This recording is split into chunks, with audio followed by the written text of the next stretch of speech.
transportes aéreos para Portugal fornecidos por Azores Airlines. The Atlantic and You. João Álvares Fagundes. Já ouvi falar dele? Fagundes é talvez o mais importante de todos os navegadores portugueses do século XVI a marcar presença na costa atlântica do Canadá. Hoje colocamos a pergunta: será que este homem foi o fundador da primeira colónia portuguesa na América do Norte?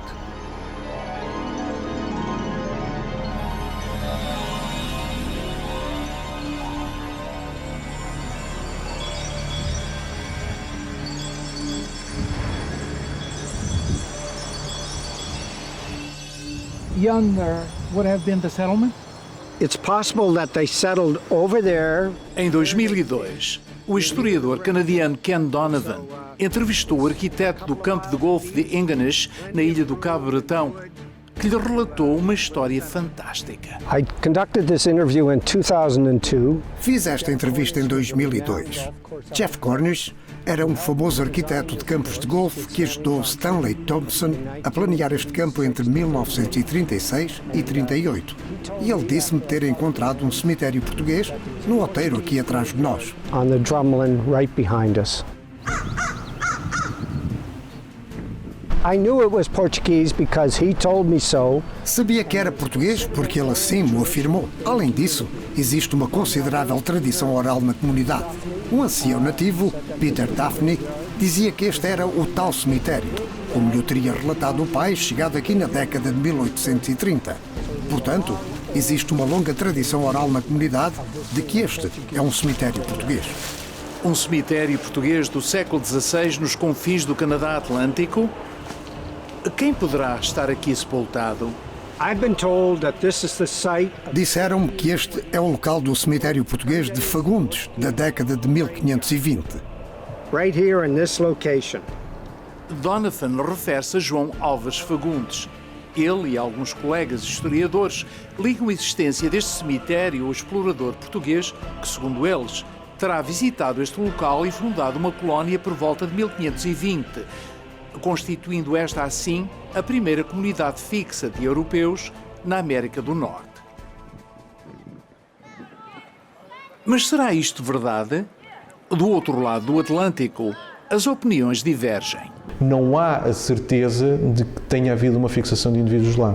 E essa própria fixação, a ter existido, nós não sabemos em que moldes é que ela foi. Portanto, documentalmente, nós não temos nenhuma evidência ou nenhuma informação que nos ateste sobre a presença destas comunidades lá ou não. Perante esta falta de consenso, surge a pergunta: será a colónia de João Álvares Fagundes realidade ou mito?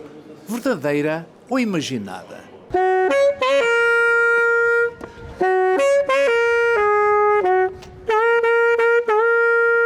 Para melhor conhecermos o explorador português João Álvares Fagundes, devemos começar pela cidade de Viana do Castelo, sua terra natal. Viana do século XXI, enquanto cidade riquíssima em património histórico, tem os olhos virados para o futuro. Falar de Viana do Castelo é sempre, digamos, um exercício muito agradável, mas acima de tudo é falar de uma cidade que conseguiu ao longo da história manter um percurso, ter sempre uma linha de atuação, mas acima de tudo é uma cidade que se prepara e que está, portanto, a crescer e que está a desenvolver-se para, digamos, poder estar à altura daquilo que são os desafios das cidades do futuro. Uma cidade do futuro que, pelos vistos, não quer esquecer a sua história, um passado repleto de personagens que fizeram a diferença ao longo dos séculos, como foi o caso do explorador João Álvares Fagundes. A estátua que a cidade ergueu em 1958 é testemunho do reconhecimento dos feitos marítimos deste grande navegador vienês. Fagundes nasceu no seio de uma família nobre na povoação de Viana da Foz do Lima, mais tarde denominada Viana do Castelo, a quando da sua elevação à cidade. Coloca-se mesmo a hipótese de ter vivido na antiga Rua Grande. Esta casa coloca-se a hipótese de ter sido a casa da residência de João Álvares Fagundes, porque quando foi dada em termos de escritura, dava-o como morador na Rua Grande. E esta, se não foi a casa de residência dele, pelo menos pode-se colocar essa hipótese, porque é a única com o estilo aproximado da época, que é uma traça manuelina. Fagundes aqui casou 2 vezes, teve filhos, tornando-se um dos mais ilustres cidadãos da cidade, tendo ocupado vários cargos públicos, entre os quais o de vereador, o de juiz e membro da Confraria dos Mariantes. Foi também portador de carta de armas, um privilégio real atribuído aos homens mais nobres da época. Historiadores colocam o ano do nascimento de João Álvares Fagundes entre 1450 e 1460, uma época de grande azáfama marítima nos mares do Atlântico Norte e, em particular, no Porto de Viana. Ao longo do século XVI, nós temos notícia da movimentação de dezenas de barcos de Viana que partem daqui da foz do Rio Lima em várias direções. É aqui que se cruza, creio eu, esta movimentação do Porto de Viana com as futuras viagens de João Álvares Fagundes. Ele começa a descortinar que não chega a ser mariante, que o importante era ser um mercador que tivesse os seus próprios navios, que fosse buscar os produtos e naturalmente depois os comercializasse, até que torna-se um dos principais mercadores. E isso é o princípio da vida dele.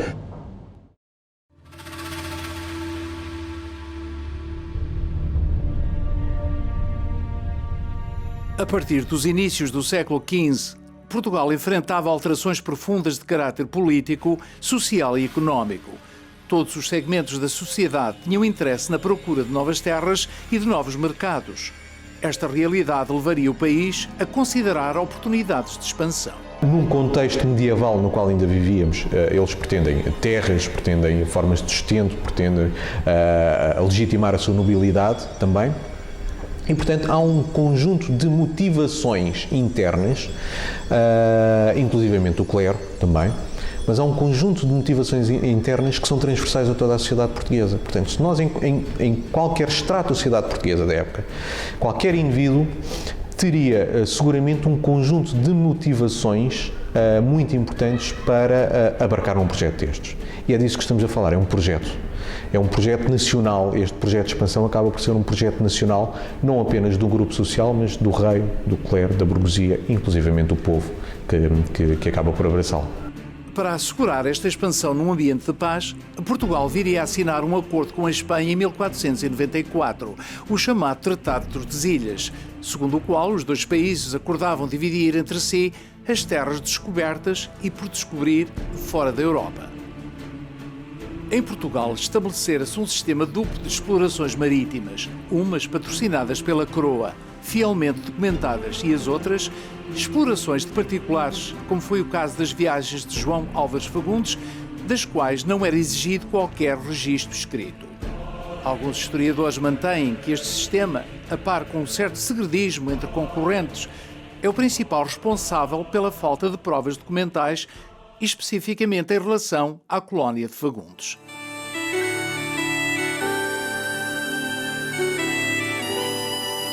Quando João Álvares Fagundes se fez ao mar pela primeira vez, terá sido certamente ainda muito novo, como era hábito entre os mariantes da época.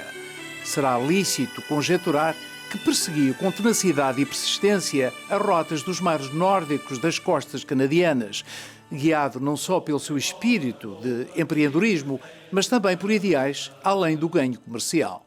E parece-me que ele é um empreendedor muito idealista, mais do que interesseiro.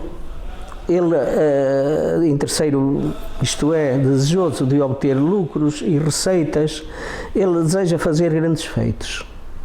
E é por isso que ele faz a sua viagem. A viagem é uma terra que, ao contrário do que acontecia com as Índias, um pouco com a África e um pouco com a América do Sul, sobretudo com o Brasil, ele não iria trazer grandes coisas que lhe dessem grande riqueza. E tanto que parece que não trouxe. Segundo consta, até morreu relativamente pobre. Entre 1496 e 1522, Fagundes efetuou diversas expedições de exploração para as costas da América do Norte e para os grandes bancos da Terra Nova. A sua missão desenvolveu-se no contexto das descobertas mais a norte dos irmãos Couto Real, em 1501 e 1502, enquadrando-se na política seguida por Dom Manuel I para aquela área, que entendia pertencer ao hemisfério português, acordado no já mencionado Tratado de Tordesilhas. Em 1520, o rei Dom Manuel I concedeu a João Álvares Fagundes a chamada Carta de Mercês, na qual estão documentados os nomes de todas as terras identificadas pelo explorador na costa atlântica do Canadá e para as quais este obteve a autorização régia formal de as possuir e desenvolver. O documento é importante pelo facto de ser o único em Portugal a especificar nomes e locais de terras descobertas. A Carta de Mercês que é publicada e que o rei concede ao Fagundes é a única carta que estabelece claramente os locais, com o nome em mais nenhuma carta o senhor vê isso. Significa que, quando o rei concede essas mercês a Álvares Fagundes, já Álvares Fagundes lá foi, porque senão não sabia o nome daquelas terras, é lógico. Nessa carta estão identificadas 11 áreas distintas, todas elas localizadas no que hoje é a zona da costa atlântica do Canadá, incluindo a ilha do Cabo Bretão na Nova Escócia. É exatamente nesta mesma ilha que se coloca a possibilidade da fundação de uma colónia atribuída a João Álvares Fagundes. Mas enquanto a Carta de Mercês constitui prova concreta das viagens de Fagundes, será ela a confirmação absoluta da existência de tal colónia?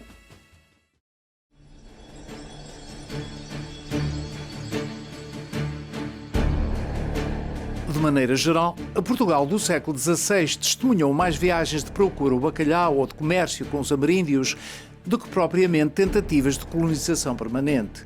A exceção poderá ter acontecido durante as viagens de João Álvares Fagundes. Segundo vários historiadores, Fagundes foi o primeiro explorador português a mostrar interesse na posse e a colonização de terras descobertas, para além de as usar somente como bases de pesca temporárias. Ele trouxe gente dos Açores, tentou estabelecê-los, ao contrário de outros portugueses que tiveram a mesma ideia, mas nunca a concretizaram. Trouxe casais, teve a visão de uma colónia. A historiadora Emily Burton acredita que Fagundes fundou uma colónia na costa atlântica do Canadá. Isto baseado em grande medida num testemunho de Francisco de Sousa no seu livro Tratado das Ilhas Novas e Descobrimento delas e outras coisas. Sousa, neto de João Álvares Fagundes e feitor do rei, enquanto capitão da Ilha da Madeira, reportou em 1570 que 43 ou 30 anos antes houvera uma expedição de nobres de Viana à Terra Nova do Bacalhau com o fim de estabelecerem uma colónia. Para tal, tinha levado com eles vários homens e suas famílias, especialmente da Ilha Terceira.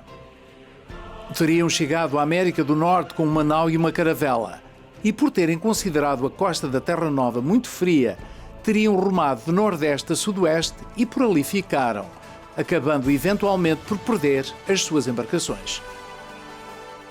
Ainda de acordo com Francisco de Sousa, esta colónia encontrava-se no Capo Bretão, como assim se denominava a região no português da época.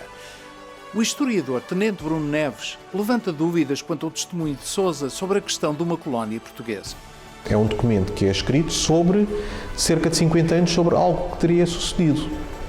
E pergunto, se ele escreve 50 anos depois sobre isso, porque é que nós não temos evidências documentais anteriores relativa à partida dessas pessoas?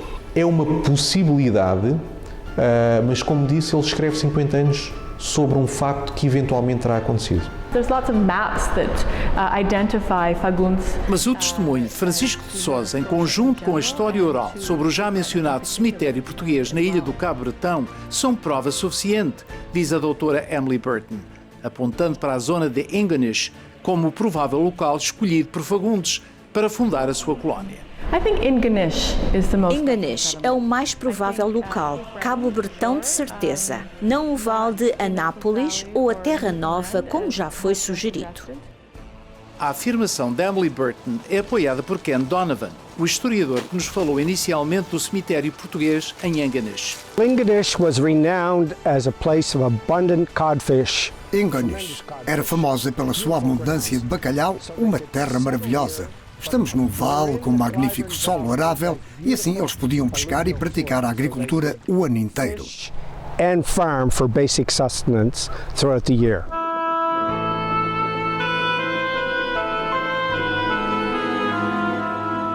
Mesmo assim, não terá sido nada fácil a sobrevivência dos ditos colonos.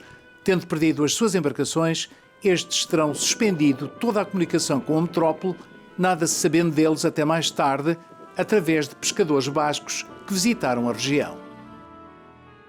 Segundo estes pescadores, os colonos portugueses terão pedido a eles para relatarem a sua situação a Lisboa, para enviarem padres, porque os nativos, provavelmente os Micmac, eram pacíficos e dóceis. No testemunho de Francisco de Sousa, não existem quaisquer referências a uma tentativa da coroa a ceder ao pedido dos colonos portugueses, tendo ficado estes indefesos a tentar sobreviver numa terra estranha. Penso que terá sido difícil, mas eles sabiam como construir habitações. De resto, os aborígenes Mi'kmaq, de certo que os ajudaram da mesma maneira que tinham colaborado com os bascos e os franceses. Os colonos não poderiam ter-se estabelecido sem a colaboração dos Mi'kmaq. E os Mi'kmaq sabiam como viver neste clima. Mas o futuro da colónia de Fagundes não estaria assegurado. É o explorador francês Samuel de Champlain que, alguns anos depois, mantém nas suas crónicas que os colonos portugueses tinham permanecido na ilha pelo menos um inverno, mas devido à dureza do clima e do frio, teriam sido forçados a abandonar as suas habitações. A partir daí, nada mais se iria saber da colónia de Fagundes. I think there were probably three factors that I've touched upon. One was disease. A historiadora Emily Burton acredita que a curta duração da colónia portuguesa se deve a três principais fatores. O primeiro, a doença, provavelmente o escorbuto, um mal que afligiu muitos dos primeiros europeus. The second one is climate. O segundo, o clima, muito mais frio do que nos Açores e para o qual os colonos não estavam devidamente preparados. And the third... E, por fim, o testemunho de capitães franceses que em 1540 documentaram um conflito entre os portugueses e os nativos. Conflito esse que terá levado à morte dos colonos. Enquanto isto, o próprio João Álvares Fagundes terá falecido entre 1521 e 1522 no regresso de uma viagem para a Terra Nova que partia de Viana depois de 21 de março de 1521. Crê-se que o seu corpo tenha sido transportado para Viana, onde foi sepultado na Sé Catedral, ao lado da magnífica Capela dos Mariantes. Voltando à pergunta inicial, será a colónia de Fagundes verdadeira ou imaginada? Tudo depende da interpretação da história. Provavelmente existiu, mas teremos que adiar uma resposta definitiva até que haja uma pesquisa mais rigorosa, sobretudo a nível arqueológico. Os próprios apologistas da colónia admitem faltar importantes elementos comprovativos. We don't know about the human remains in the cemetery on the golf course because nada sabemos dos restos mortais no cemitério porque os arqueologistas deixaram de lá ir. Parte do local onde terão existido habitações encontra-se agora submerso. Por isso é muito difícil encontrar o tal vaso de cerâmica ou quaisquer outros vestígios de atividade piscatória, de construção de habitações, tubagem, objetos de vidro e assim sucessivamente. Tudo isso falta saber. anything like that, so that's missing. Contanto ainda por saber, uma coisa é certa. As viagens de Fagundes aconteceram e o seu impacto foi incalculável, abrindo novos horizontes repletos de mundos, até aí desconhecidos.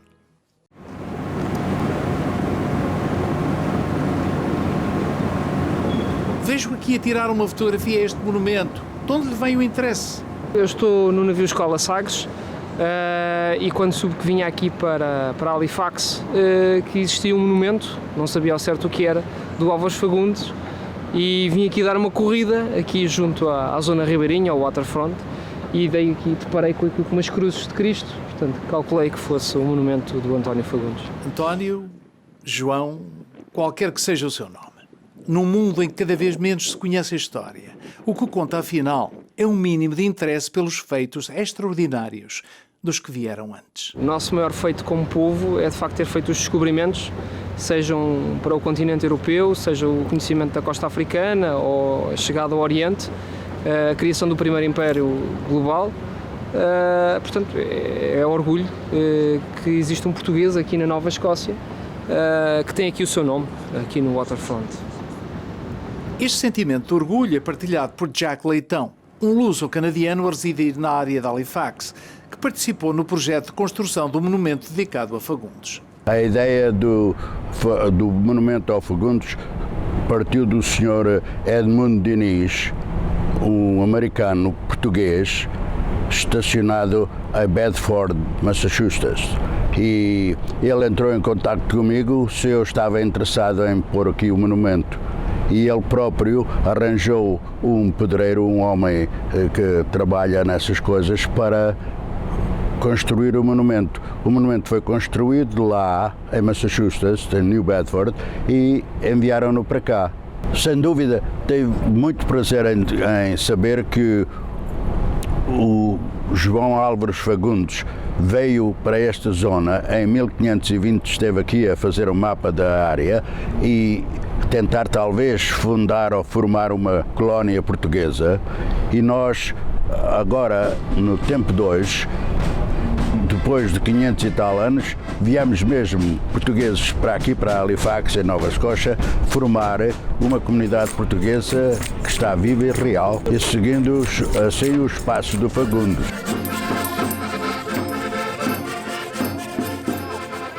Há a ironia da história.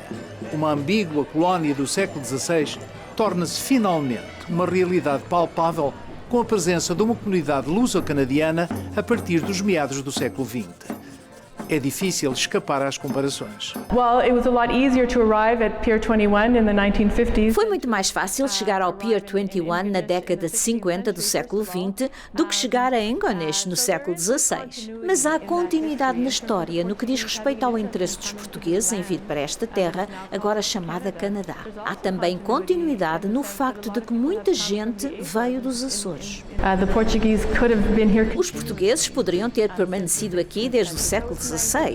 Foi bom terem voltado. João Álvares Fagundes. O seu sonho de uma colónia em terras canadianas está realizado, sem qualquer dúvida.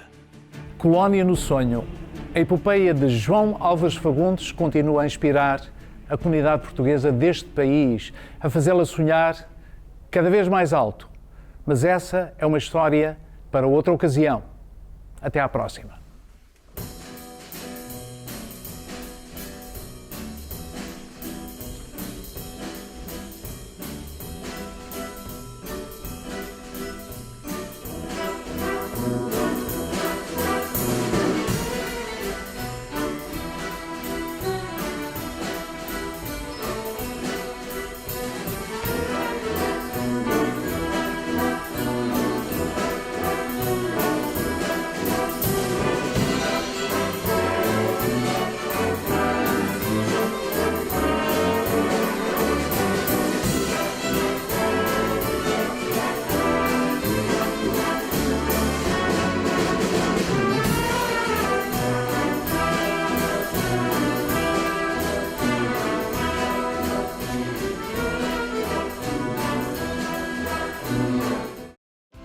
Transportes aéreos para Portugal fornecidos por Azores Airlines, The Atlantic and You.